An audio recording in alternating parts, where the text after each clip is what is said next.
Alright YouTube, this is my Maytag A407 that I actually converted to an A606.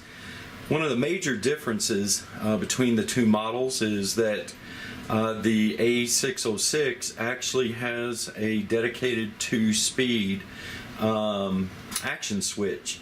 And so the user can select between regular action and gentle action or slow speed action. So it has a 2-speed motor. The A407 does not have that. And when I would use the gentle cycle on the A407, the Fabricmatic, I think that's what it's called, cycle selector would allow the timer to agitate for 1 minute, then soak all the way down to the 3-minute mark. Then it would agitate for 1 more minute, and then it would continue soaking until it went into speed. And I really didn't care for that. I wanted something that had genuine low speed agitation. And so I found a timer and a speed selection switch for an A606.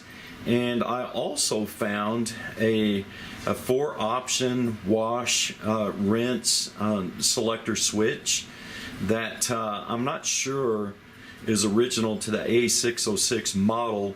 However, I really love the switch because with it I can select between hot wash, warm rinse, hot wash, cold rinse, and then of course warm, cold, and cold, cold. The other thing that I've discovered in just doing a little research on the A606 is that it really went through a variety of different configurations, I guess is the best way of putting it. And the A606 without permanent press originally has only 3 water level selections. They're all deep tub, but it only has the non-permanent press models have only 3 water level selections. However, with the permanent press models, it has 4 water level selections. One of the things that I noticed, I actually have a permanent press timer, and I think I'm going to install this, and I'll tell you why. Because on the A806 model, the speed selection switch has 4 options, so you can choose regular wash agitation or slow wash agitation or gentle wash agitation, and then you can select fast spin or slow spin, and you can select all that independently.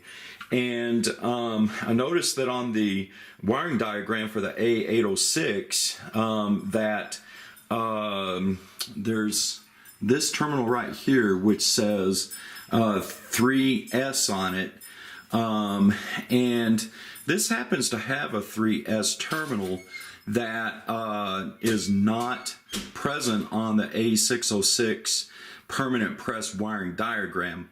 So I don't know if this is a terminal that's active, but I'm going to buy the 4-option speed selection switch, and I'm going to convert this over, and I'm going to see if it actually works.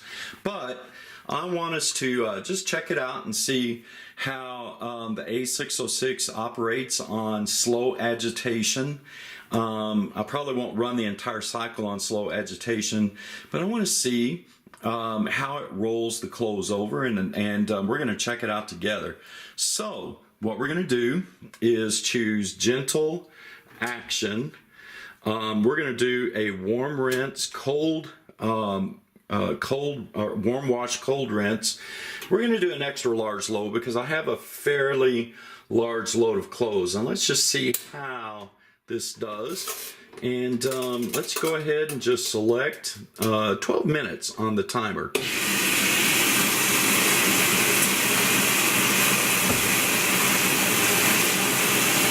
I have my trusty magic stick so that I can override the lit switch.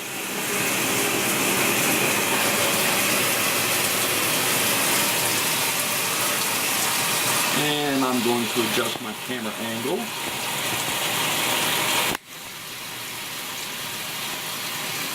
See how that works out, you too.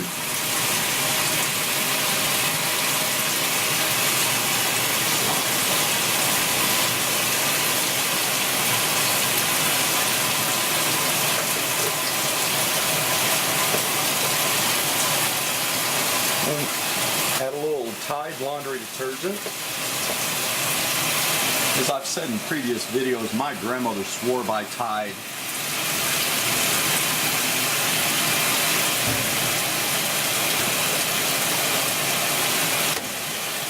And because our water in the Texas Panhandle is extremely hard, I'm going to add some phosphates, some STPP. Now let's add the cloves.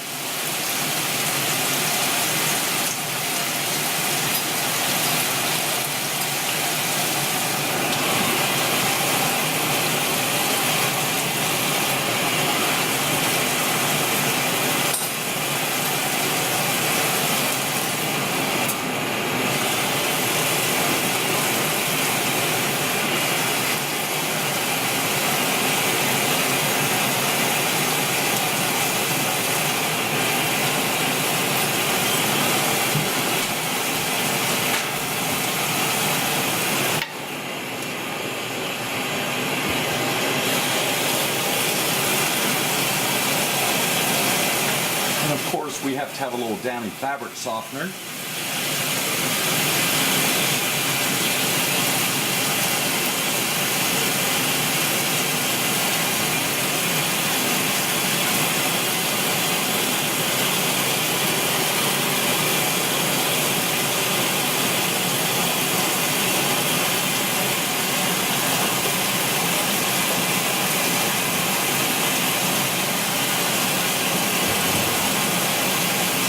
I think the gentle cycle is designed for a wash load this large. In fact, I know it's not, but I'm going to see if it can in fact do some turnover of load.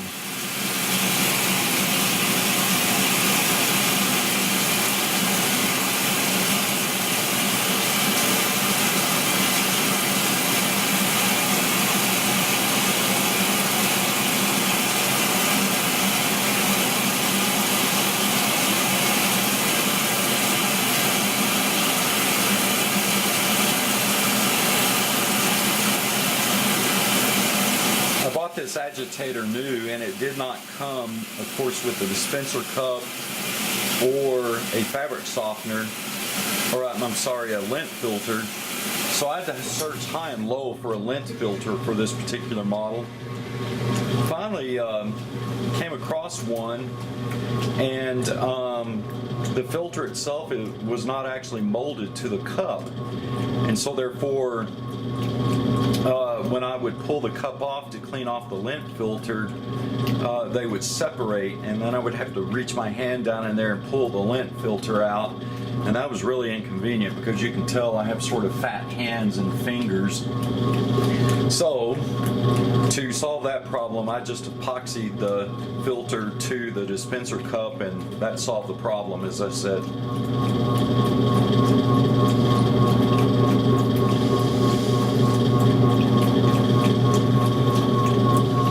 One of the reasons why I wanted to put the other A606 timer on here that has permanent press on the dial is because I like the idea of being able to agitate on low speed but spin on high speed, because I don't think that low speed spin really spins the clothes out well enough.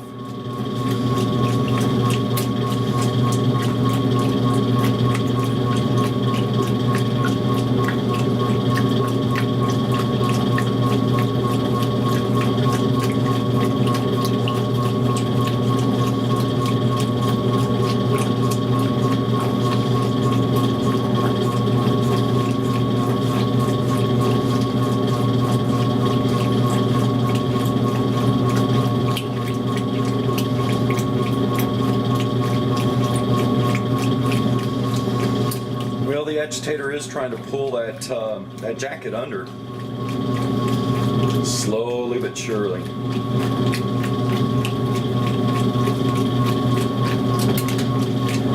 Let's toss toss this microfiber towel in and see how it does. That'll be easy to see.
So as we can see, it is slowly turning the load over.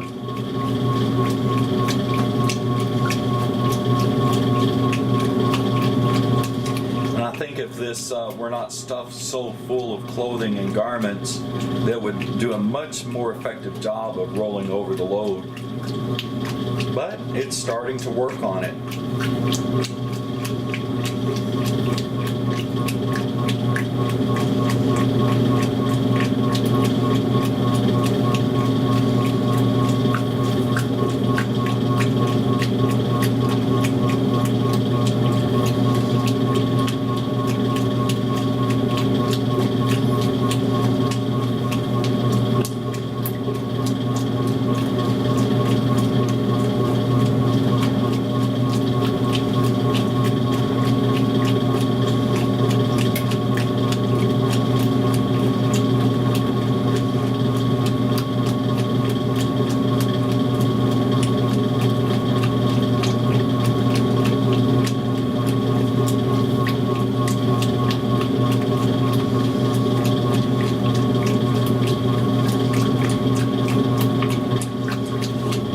Some feedback, if you happen to watch this video, on whether I should add the permanent press timer along with the 4-option speed selection switch, where independently the user can choose between high and low speed agitation and then high and low speed spin.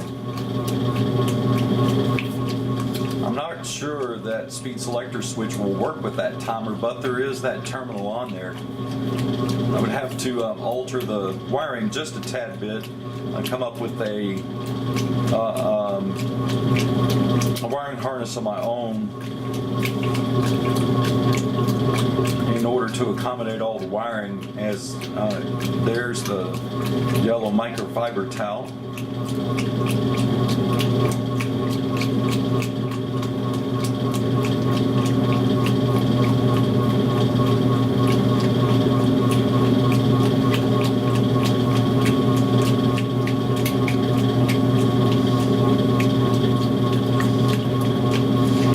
This particular wiring harness, the yellow wire going to the motor actually has a jump wire coming off of it and going directly to the fill valve to provide current to the fill valve so that solenoids will open and close. But on the permanent press model, there's a separate wiring harness. There's no jump wire from the yellow wire to the motor, and instead that wire goes to a terminal on the timer itself, and it draws current directly from it. So what I'm wondering is if I can just leave the wiring harness set up exactly as it is and then just skip that terminal. I'm going to have to look at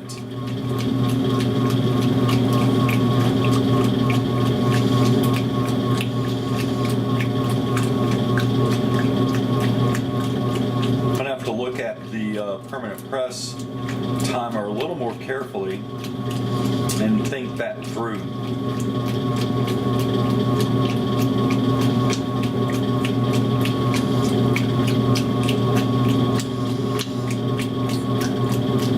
I probably should just cut off that jump wire and then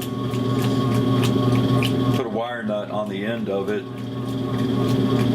and then put a female connector onto the end of it and just tie it into the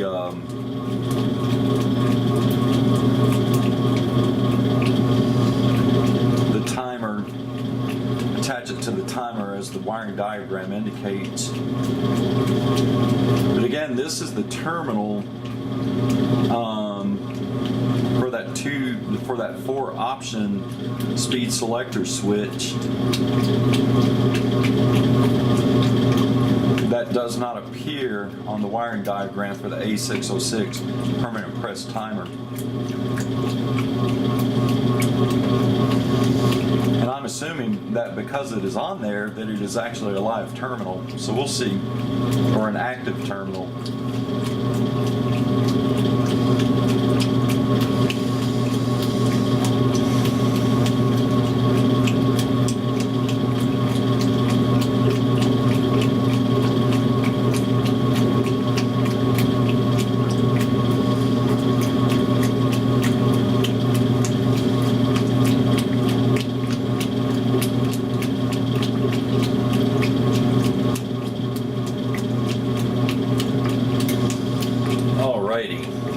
So, I think we have seen what kind of rollover action low speed agitation provides. There's the microfiber towel again.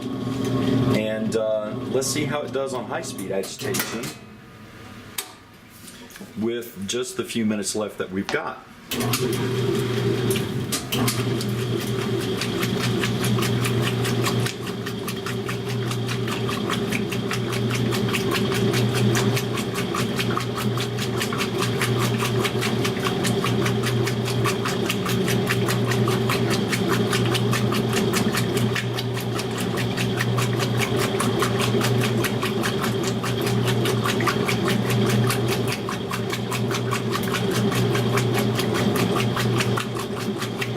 So it's easy to see that this agitator on high speed with a larger load does an excellent job of rolling over the load.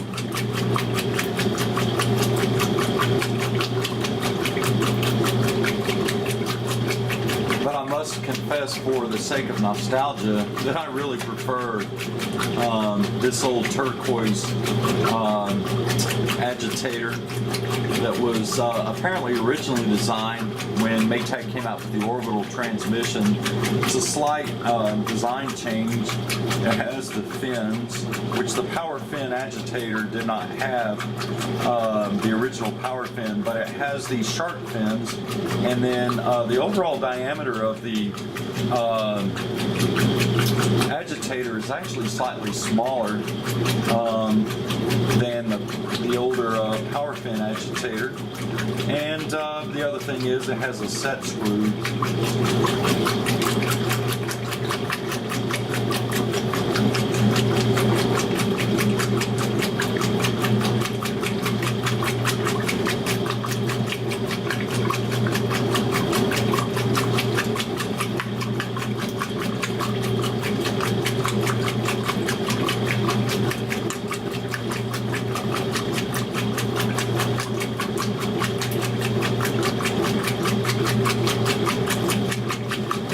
This particular agitator, because of its design, splashes a little more water than that turquoise agitator. And I also have to confess that I am not a big fan of the dual action or load sensing agitator that Maytag eventually came out with.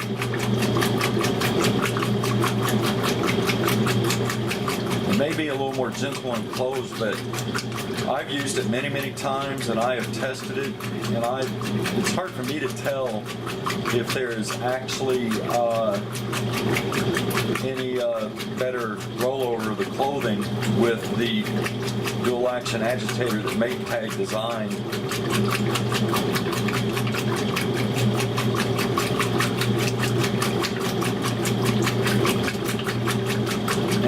that is just my non-scientific analysis.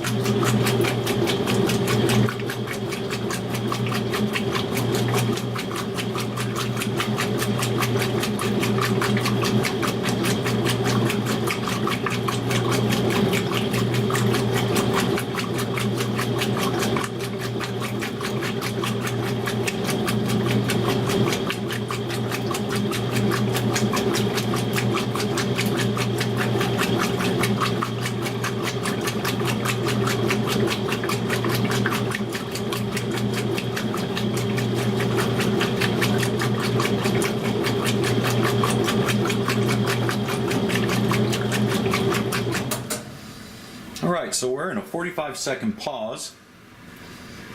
That's another slight variation or variance from the A407. On the A407, before it shifts into spin, the A407 will pause for exactly 1 minute. However, the A606 will pause for 45 seconds.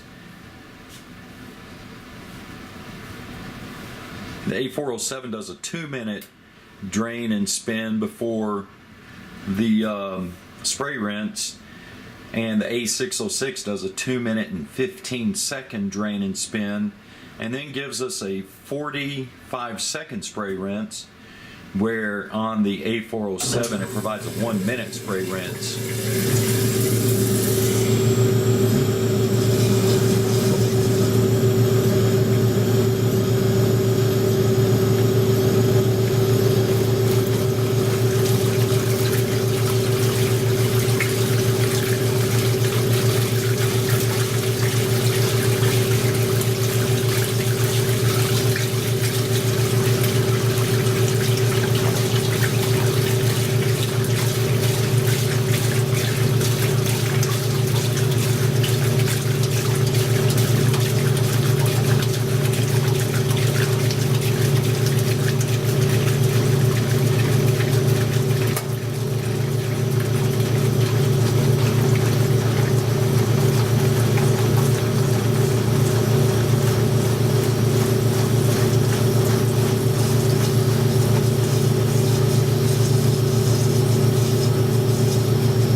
Cycle is the spin out, then the spin, then the spray rinse, and then when the tub stops, I love to see the fabric softener dispense.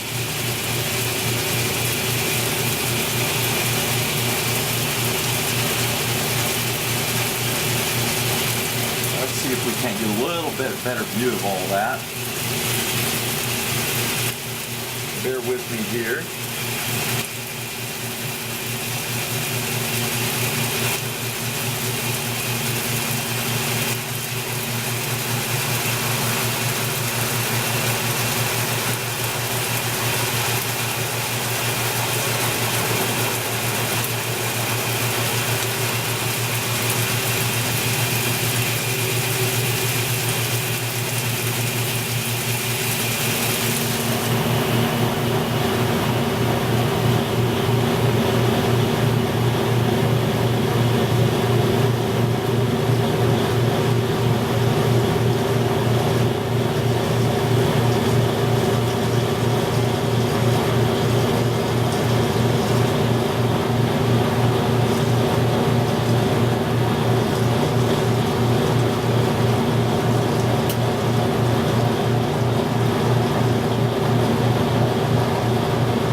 go.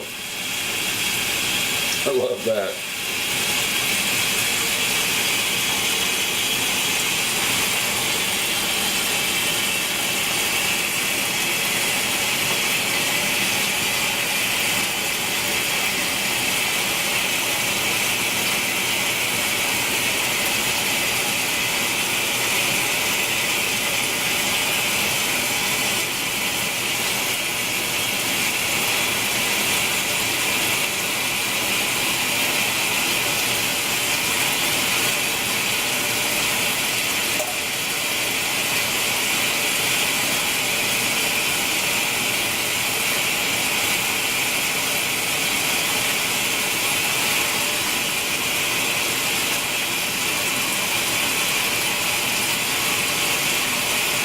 One of the reasons I like this particular timer, the non-permanent press timer, is because it does provide an agitation time of 13.5 minutes.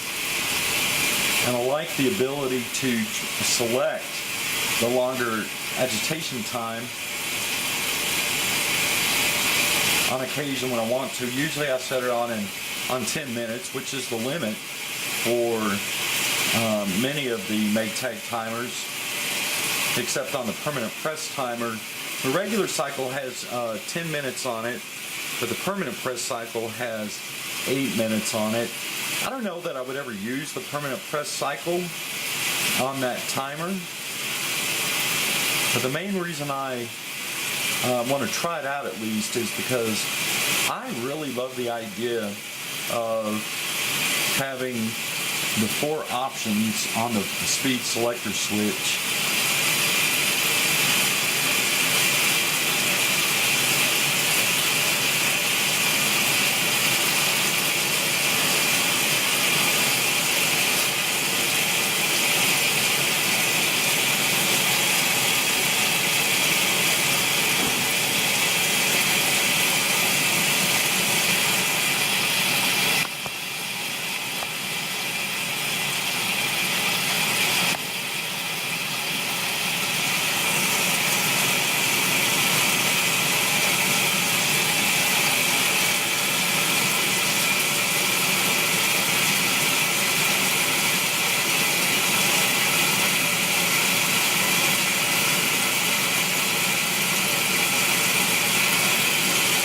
See if we captured anything in the lint filter. A little bit of dog hair. Oh, there's some right there.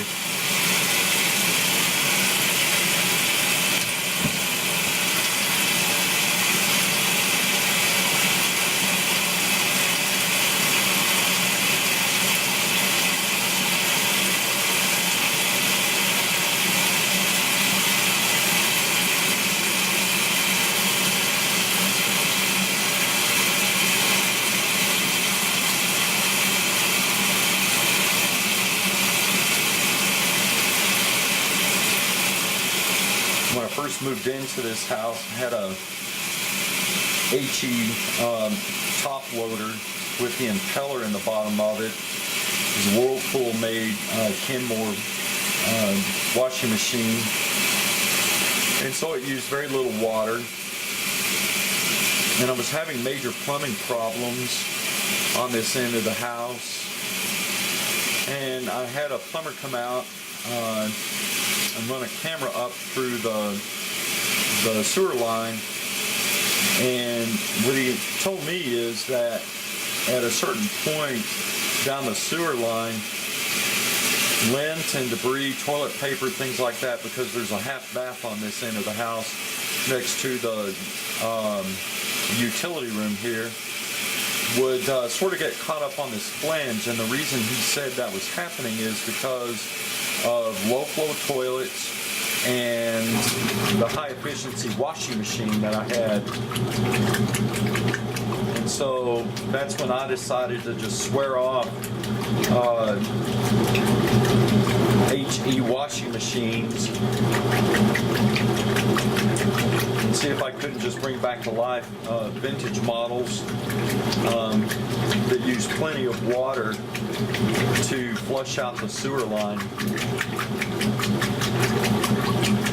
Now, least that's what he indicated to me, and you know, I'm certainly no plumbing expert, and I have no reason not to believe him. It makes sense to me.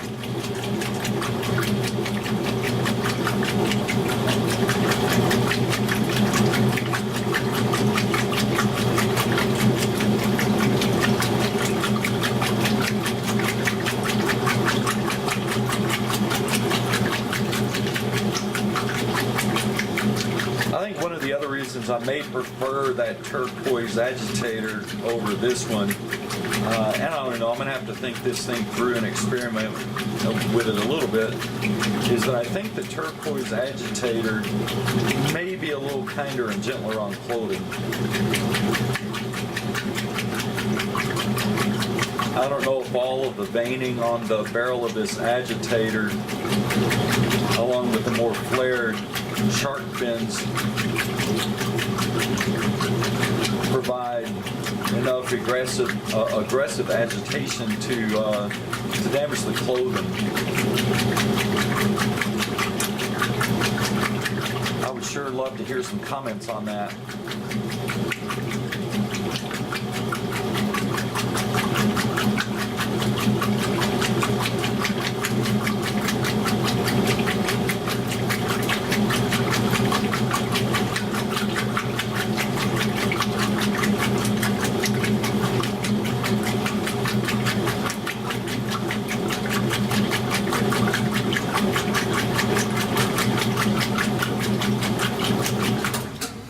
Alright, so we're in a 45-second pause in order for the timer to set up the motor for a 4-minute and 30-second drain and spin.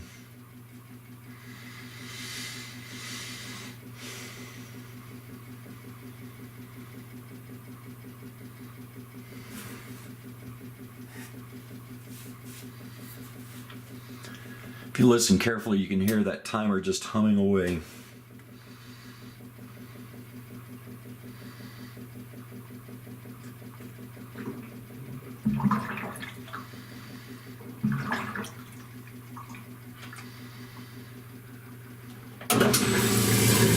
All right, here we go.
Interesting things, all the switches on this setup are brand new. They're old stock. The timer is the only thing that is used. However, I also have a brand new old stock A606 non-permanent press timer that I'm going to keep in reserve, because I really want to keep this washing machine running as long as I can. I would love to see this machine last for the next 30 years. Call me crazy, but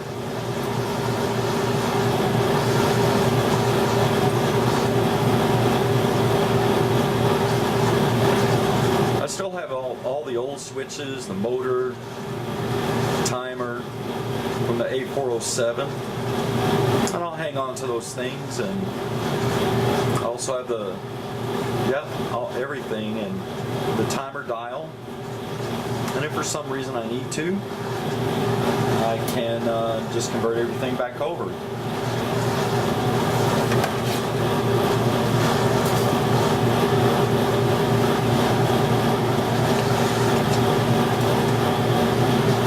But I found this A606 permanent press timer on eBay for 20 bucks, and I thought it was just a huge bargain.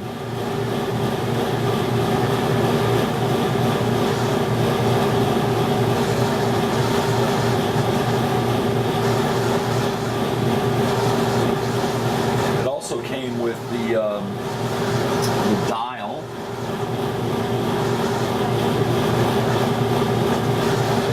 but I was doing a eBay search for a non-permanent press timer, new old stock, and I was wondering if I could find one on there that was new, and I found this particular timer, the permanent press timer, and the seller mislabeled it as a non-permanent press timer,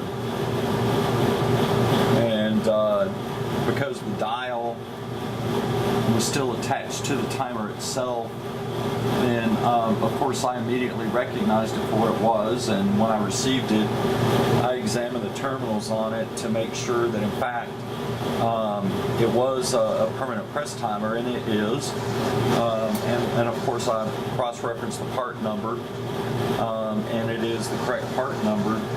The only thing is, you can see it has that little chipped off spot right there, so I don't know if that's going to be a problem or not. All right. Well, YouTube, that is a wrap, and thank you so much for watching, and leave your feedback and comments. I'd love to hear them.